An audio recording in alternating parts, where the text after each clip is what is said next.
What's going on, everybody? It's JetsCentral coming back with another video, and over the past few days I've gotten a lot of questions. I've done a ton of thinking about the general manager vacancy for this New York Jets organization, right? What does this team have planned for that role moving forward? Because it's a very, very important piece in the hierarchy of an organization, right? General manager, you got to have a good general manager if you want to have success in the league.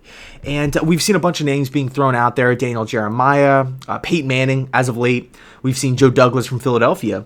And I got to be honest with you, okay? I'm not going to sit here and lie to you. The New York Jets organization has been giving me major anxiety over the past few days because I really, really don't want to call it a circus, but it's looking like complete pandemonium. And as far as the general manager position goes, I can't give you a guy or a candidate that I personally feel really, really comfortable with, because everything we know about these candidates, all it is just third-party information. It's not like a player where you can say, like, it's not like a player coming from college where you can say, hey, he has great hands, he's coming from a winning program, he has size, speed, won a bunch of games, he's a great leader.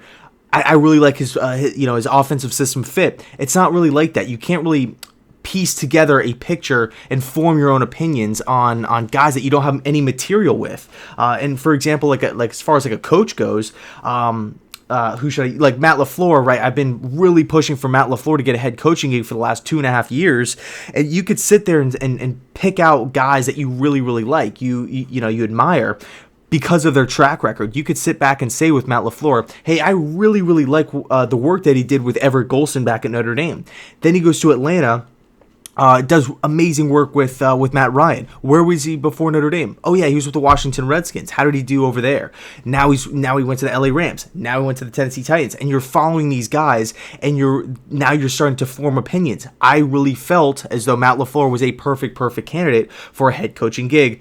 Lo and behold, he ended up getting one with the Green Bay Packers this year. So pretty pumped up to see what he can do. But I digress. The point is that with general manager candidates, we don't really have a vault of information that we can go to. I wish there was a website where I can go to sit, to find out, was Joe Douglas in the room beating the table for Carson Wentz saying, hey, Doug Peterson, we need to draft this kid out of North Dakota State? Or was he the guy in the war room that said, absolutely not, we cannot draft Carson Wentz, right? We just don't know these things. Just as fans, we don't know these things. We don't have that information available to us. So everything we hear is just third-party info, third-party, intel, right? Just rumors, and it's frustrating because you can't really point to anything. Because there's nothing that you can't really form or solidify an opinion about a certain guy because, as fans, we're not in that fraternity where we have that information. So it's kind of frustrating. But, for everybody asking me, like, oh, what are your thoughts on Joe Douglas? What are your thoughts on, Daniel Jeremiah and stuff like that? I don't really have any opinions on those guys because I can't sit here and give you guys an honest perspective and honest opinion about my thoughts on them because I don't know the players that Douglas was responsible for drafting. I don't know if he messed up. I just don't know these things. But I'll tell you what, this is what and that's just being realistic, right? I just, of course I could sit up here and say, oh, Peyton Manning would be amazing because of X, Y, and Z, make up reasons, but in reality, nobody really knows anything about these guys, who's qualified, who's not. The only thing we can really, really focus on is, are these guys held in high regard across the league? Do these guys have a lot of connections? How are they with their talent evaluation skills? Can they pitch to free agents? This, that, the other thing. So really just my main goal, my main focus, my number one objective for the new general manager, this is who I want, right? I want this to be at the forefront of the general manager search journey for this New York Jets organization. The new general manager of this team has got to be able to find talent in the draft, build this team through the draft. Look, if you're good with money, great, but that's not really what I want. I don't want a John Idzik. I don't want a guy that's amazing with budgeting and cap and all this stuff. If you can do that, great. But the Jets have plenty of cap room available to us. We'll be fine. If you're good, like a salesman, right, in free agency, right, you can get players to come in free agency. That's great, fine. But that's not really what I'm looking for. If you can do it, awesome. But I want to build this New York Jets team like the New Orleans Saints. I want to build this team like the Steelers, like the Seahawks, like the Patriots, where we can say, hey, we have a 4th round pick. Hey, that 2026 round pick that we got from Kansas City, that's going to turn into a special teams player that's going to get minutes, or playing time, rather, kind of in the basketball mindset.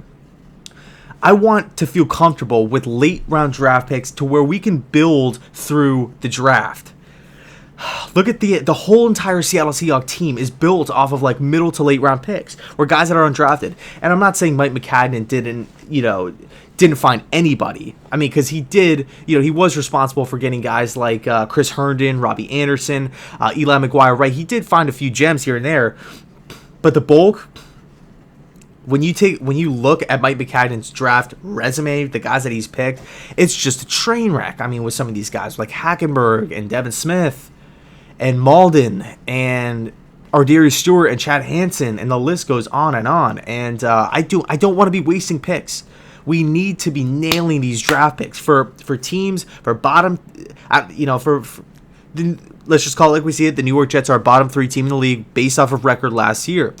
If we're a bottom 3, bottom 5, bottom 10 team in the league, we got to nail the draft picks. That's how you build the team. Look at every successful team across the league.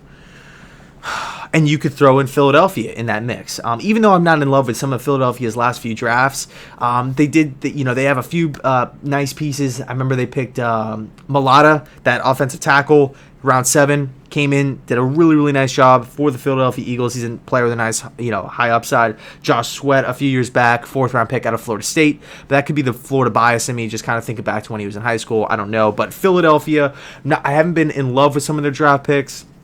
Wasn't in love with their draft this year. I love Andre Dillard. I thought they picked Arcega-Whiteside a little too high. But I believe they picked Miles Sanders as well, round 2. So, I digress. The point is I want a guy that can find talent in the draft. That's what I want. If you could pitch to free agents, great. If you can't do it, no, not a big deal. If you're a guy that's an amazing budgeter, that can, that's awesome, but that's not really what I'm looking for. I want a guy that can say, we have 8 draft picks this year. We're going to turn 6 of them into guys that are going to be building blocks moving forward, whether they're, Pro Bowlers, whether they're starters, whether they're solid leaders in the community and locker room, whatever. I want players. I want to nail these late round picks, because if we do that, just imagine this. Just imagine all these second round picks that were missed on by not only McCagnon but Idzik. Just imagine if half of those guys panned out. Right? If we had Devin Smith on the team and he was a beast, that'd be great. If Christian Hackenberg was an amazing quarterback, that'd be great. Okay, Lorenzo Malden, 3rd round pick. Like I said, we really dropped the ball on some of these mid to late round picks. So that's kind of my thoughts, my opinions behind it. Again, nobody really has solid information unless you're a part of that NFL fraternity, right, where you're inside the war room. If you've worked with Joe Douglas, if you've crossed paths at him at one point, rather, nobody really has solid information. Everything is coming off of third party. Everything is just rumors at this point. So I'll leave it there. Let me know your thoughts down below in the comment section. What do you guys think the Jets should do with the general manager position moving forward?